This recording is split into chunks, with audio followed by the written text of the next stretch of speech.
이 지지율 박스권에 갇힌 이재명 후보가 이낙연 전 대표에게 긴급 SOS를 쳤습니다. 무엇과 관련된 SOS일까요? 함께 보시죠. 총괄 선대위원장으로 선거전을 지휘해달라. 이게 선대위 최고위직이에요. 아예 맡아달라. 민주당 이 후보와 당이 간곡히 요청했다. 선거 전면에 나서서 선대위를 이끌 것이다. 오늘 오전 회의로 첫 일정을 시작한다라고 합니다. 전재수 의원님, 예. 이낙연 총괄선대위원장 카드는 이거 뭐 완전 지금 비상 상황이다라는 인식 속에서 전격적으로 꺼낸 카드입니까? 비상 상황은 아니고요. 예. 아, 비상 상황 아닙니까? 예, 예.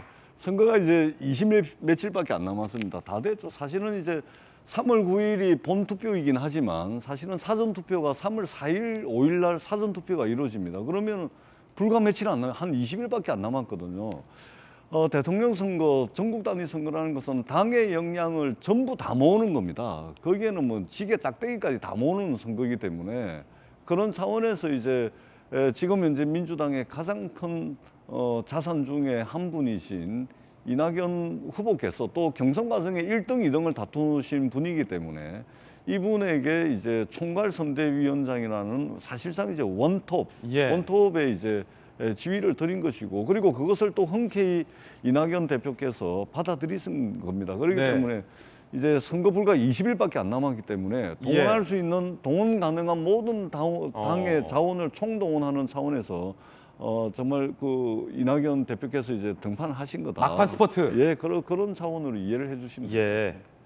조금 더 일찍 맡길 수도 있는데 총괄선대위원장을 전격적으로 20며칠밖에 안 남은 마지막 상황에서 맡긴 이유는 뭡니까? 극적 효과가 있는 거죠.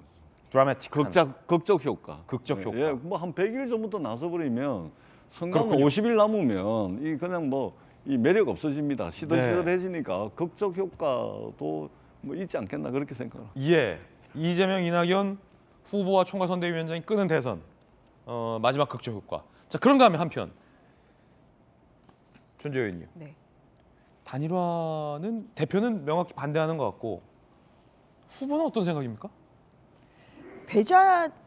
배제하지는 않는다. 계속 이제 그 이야기를 일관되게 하고 계시죠. 안철수 후보 쪽에서는 그러면 진정성 있는 뭐 협상을 제안하든가 해야지 지금 배제하지 않는다라는 건 그냥 말뿐이다. 뭐 이렇게 지금 좀 전에 입장 나왔는데.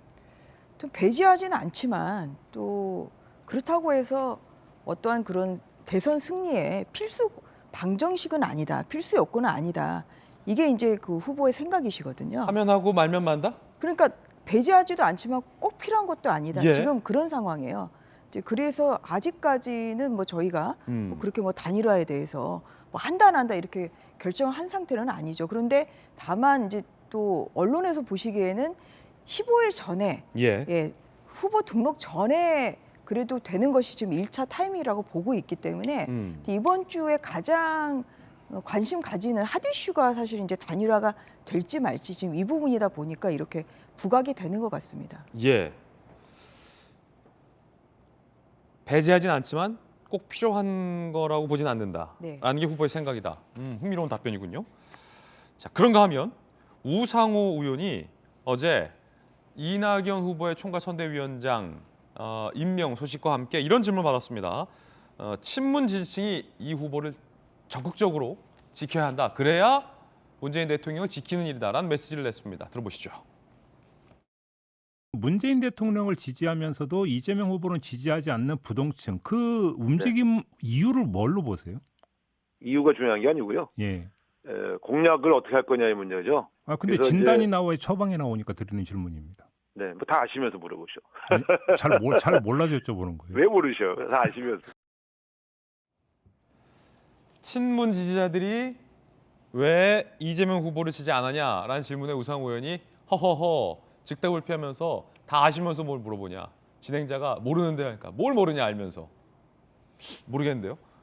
저는 잘 모르겠는데. 아니 저도 잘 모르겠습니다. 우상호 의원은 왜 그렇게 생각할까?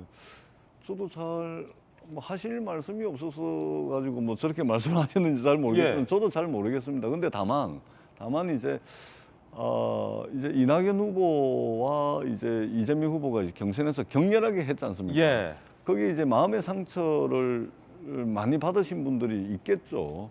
그분들이 아직 마음을 열지 않은 것이 아닌가 그런 측면에서 한 2, 3% 정도 그렇게 이제 당에서 보고 있고 아직까지 지지를 안 했다 뿐이지 끝까지 지지를 하지 않을 거다. 저는 그렇게 생각지는 않습니다. 그렇죠. 다른 문제죠. 예, 그렇습니다. 예. 그래서 선거일이 이제 하루 이틀 앞으로 다가오면 문재인 대통령을 지지하시는 분들이 이재명 후보 지지할 거다 그렇게 생각을 하고 있고 그런 차원에서 또 이낙연 대표께서 이제 선거에 정권을 쥐고 총괄선대위원장을 맡으셨기 때문에 이분들의 마음을 조만간에 이제 이재명 후보가 좀 얻을 수 있을 것이다 이런 기대를 가지고 있습니다.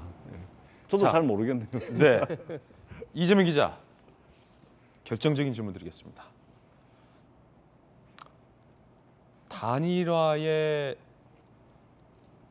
단일화가 성사되지 않은 윤석열 후보, 대선을 치른다면 친문 지지자의 마음을 얻지 못한 이재명 후보, 누가 더 치명적입니까? 저는 근데 이낙연 그러니까 전 총리를 전 대표를 선대위원장에 세운 것 자체가 결국은 이재명 후보의 이제 캠프의 최종 전략을 결국은 호남과 친문으로 잡은 거죠. 다시 얘기해서 외연 확장보다 내부 결속에 있다 이렇게 보는 거죠. 왜 그렇게 볼 수 있냐면 지금 문재인 대통령의 지지율보다 이재명 후보의 지지율이 덜 나올 때가 있습니다. 근데 그거 다시 얘기해서 호남과 친문을 다시 결집시키면 결국은 전 이재명 후보의 지지율은 최종 투표에서 문재인 대통령의 지지율로 수렴된다고 저는 봅니다. 뭐 제 개인적 예측이지만 다시 얘기해서 40% 중반 정도까지는 이재명 후보가 득표를 할 수 있다. 이렇게 전 보고 국민의힘이 전략을 짜는 게 맞다. 이렇게 생각이 듭니다. 그렇게 따지면 과연 국민의힘이 단일화 없이 이길 수 있느냐? 전 살짝 부정적입니다. 그리고 이재명 후보가 만약에 40대 중반을 받는다 그러면 심상정 후보 뭐 한 자릿수 받는다고 치고 만약에 안철수 후보가 한 자릿수에서 두 자릿수 간다 그러면 윤석열 후보는 어려워지는 거죠. 그래서 뭐 최근에 어떤 칼럼을 봤더니 어떤 문장이 있냐면 단일화만 하면 이긴다는 건 큰 착각이다. 야권 후보가. 하지만 단일화 없이 이긴다는 건 더 큰 착각이다. 이렇게 이제 글을 썼던데 단일화는 굉장히 중요한 변수가 분명합니다. 뭐 제가 볼 때 거의 상수에 가까운 그러니까 윤석열 후보에게 과연 승리를 줄 수 있는 가장 확실한 게 뭐냐 했을 때 지금 단일화는 틀림없는 거죠. 근데 중요한 건 뭐냐면 그렇다고 단일화가 쉽느냐? 그렇지 않습니다. 굉장히 어렵죠. 뭐 단판을 통한 단일화 그것도 간단치 않습니다. 뭐 DJP 연합의 예를 들지만 그건 사실은 DJP 연합이 뭐 사인이라는 건 뭐 순식간이었지만 사실은 그 협상 과정은 굉장히 지나고 길었습니다.